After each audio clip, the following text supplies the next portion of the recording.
Hi, this is Elliot Fishman, and welcome to August 2025, our CTisus 10 case quiz. I have 10 terrific cases to share with you, so let's get started. The least likely diagnosis in this 50-year-old male is, well, what do I see? There's a mass in the root of the mesentery. It has some prominent vessels feeding it. The mass is vascular, and it's calcified in part. Carcinoid tumors occur in the mesentery like this, and in fact, this was a carcinoid tumor. About 70% have calcification. TB can occur in the mesentery, commonly calcified, often multiple nodes, usually not so vascular, but it's a possibility. Sclerosing mesenteritis is the differential we usually focus on between carcinoid and sclerosing mesenteritis. Sclerosing mesenteritis tends not to have as much of a desmoplastic reaction, and perhaps you should favor that if you were picking out the most likely diagnosis. But the thing that's least likely is lymphoma. Lymphoma is not vascular, it does not calcify, and that's the least likely cause of a mesenteric mass in this special patient. Obviously, if the mass was only in the mesentery and it wasn't very vascular and wasn't calcified in part, then lymphoma would be a good differential at the top of your list. The most likely diagnosis in this case, well, what do I see? I see on the chest CT what looks like a large vascular structure in the right lower lung, which is a large pulmonary AV malformation. I then see multiple vascular lesions in the liver, including what looks like AV malformations or AV shunting in both right and left lobe of the liver. Well, HHT disease, we talk about pulmonary AVMs, but we also commonly will see abnormalities in the liver. That's going to be my best diagnosis. Post-trauma AVMs, you're not going to have trauma to the liver and lung and get those appearance, so that's not a possibility. Vasculitis can cause aneurysms or pseudoaneurysms, but not in this pattern and surely not from IG4. And Takayasu's disease, large vessel vasculitis, but does not have this appearance either in the lung or in the liver. So just a wonderful example of HHT or hereditary hemorrhagic telangiectasia. Number one involvement is the lung, and then we see it very commonly in liver, particularly when we scan the liver in arterial phase imaging. The most likely diagnosis in this patient with a history of alcohol abuse is, well, the alcohol abuse helps you perhaps. There's a cystic lesion with rim-like calcification nicely shown on the MIP imaging with circumferential calcification. Serous cystadenomas can calcify, but the calcifications are typically central. An old hematoma is a good thought because, well, anything that has a rim-like calcification, I always think about a hematoma, whether it's in the mesentery, whether it's in the liver, the spleen, or the kidney. MCNs occur in the body of the pancreas. They can have calcifications, but not this circumferential calcification, and they typically have septations. Based on the history of alcoholism, because of the patient's history, the calcification, the location, the best bet to me is a calcified pseudocyst. It's not that common to see calcified pseudocysts, but yes, they do occur. This was eventually resected, and it was a calcified pseudocyst from prior pancreatitis. The most likely diagnosis in this case is, well, what do I see? On the chest CT, there is mediastinal adenopathy, posterior mediastinum, and anteriorly to the left of midline. There are large nodes in the axillary region. First thing I think about when I see this is lymphoma.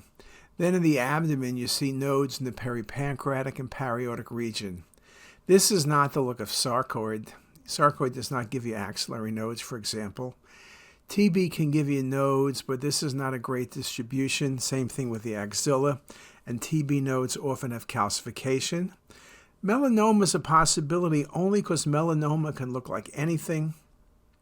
But in this case, the answer was CLL, chronic lymphocytic lymphoma.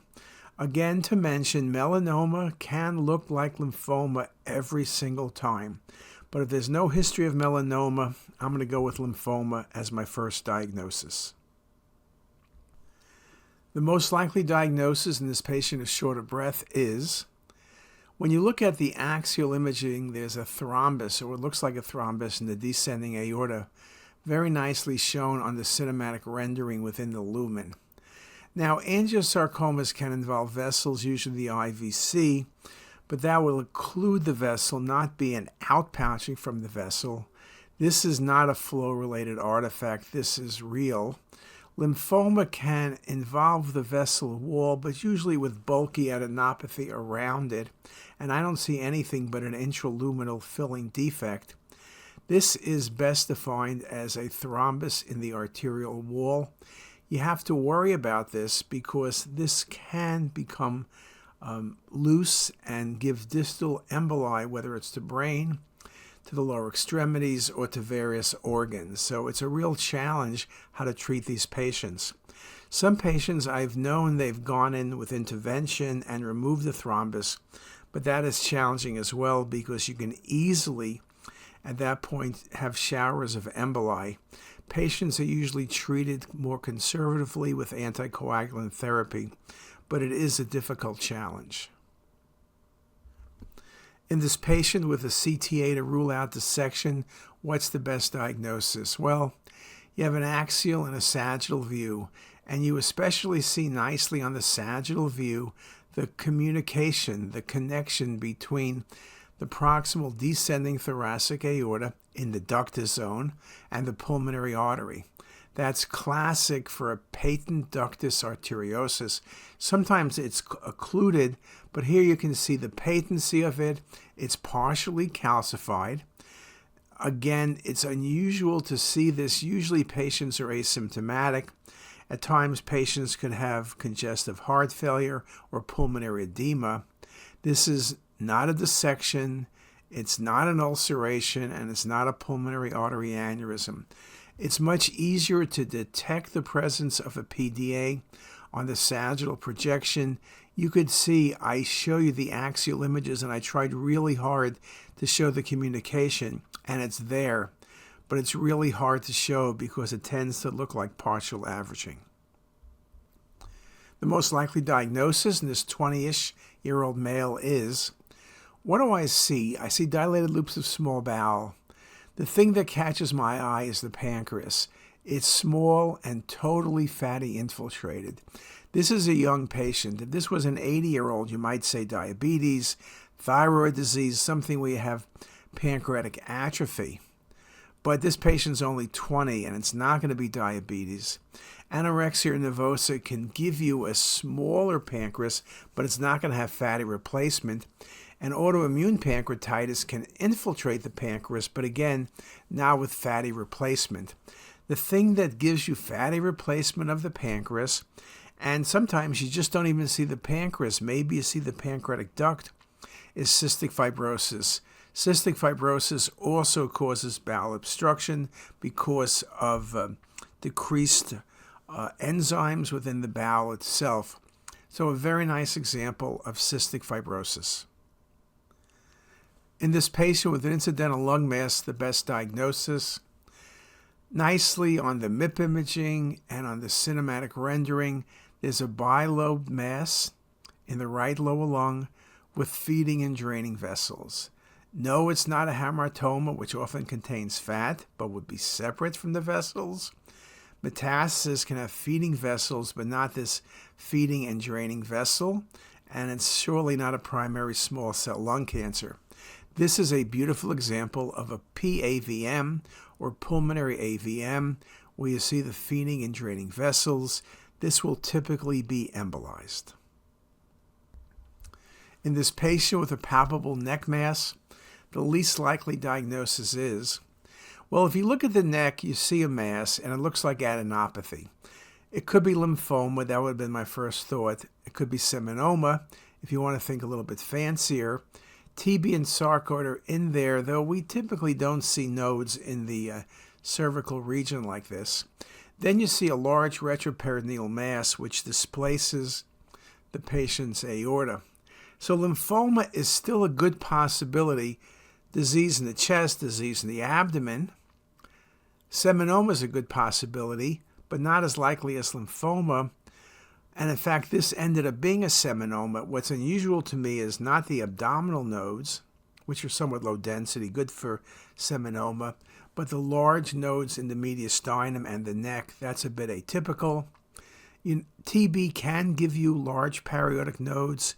Sarcoid can give you some nodes, but more commonly involvement of liver and spleen. So statistically, the least likely diagnosis is sarcoidosis. The most likely diagnosis in this patient is, well, when you look at the patient, you see collaterals in the chest wall. When you look at the coronal especially, you see that the superior vena cava is occluded. It's partially calcified. So whatever we're looking at is long-term occlusion. We see collaterals through the right internal mammary artery. This is not lymphoma. I guess theoretically the patient could have had lymphoma and been treated in the past. This is not a PE, and I don't see anything to suggest TB. The correct answer is SVC occlusion. This patient had had a central line and developed occlusion from that. And now you see the sequela, which are the collaterals in the chest wall and collaterals in the right internal mammary artery. Well, those were 10 great cases. I hope you enjoyed them. I hope you got them right. But more importantly, I hope you learned something. And with that, look forward to seeing you tomorrow, or if not, next month on CTisus. If you like this video, make sure to subscribe to the CTisus YouTube channel. You can also visit us at ctisus.com for even more videos, plus quizzes, pearls, protocols, and oh so much more. We're also in the App Store and have well over a dozen apps for iPhone and iPad, all completely free. Thanks for watching.